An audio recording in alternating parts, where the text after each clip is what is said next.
અંકલેશ્વર મામલતદાર દ્વારા તમામ હાટ બજાર મંડી મંજૂરી લઈ શરૂ કરવા હુકમ કરાયો હતો। હાટ બજાર સંચાલકો સંબંધિત પંચાયત પાસેથી શરતોને આધીન મંજૂરી લેવી પડશે। પંચાયતની મંજૂરી બાદ ગંદકીની સફાઈ તેમજ પાર્કિંગની વ્યવસ્થા સાથે ટ્રાફિક સમસ્યા ન સર્જાય તે માટે પૂરતા પગલાં લેવા પડશે।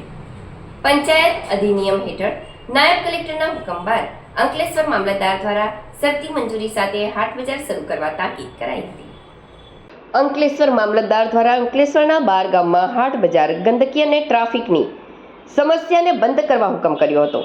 મંજૂરી વગર ધમધમતા હાટ બજારને લઈ અનેક રજૂઆતો મળી હતી, જેને લઈ ત્વરિત અસરથી આ હાટ બજાર બંધ કરવા માટે અંકલેશ્વર મામલતદાર દ્વારા સંબંધિત પોલીસ મથક અને જે તે ગામના તલાટીને હુકમ કર્યો હતો।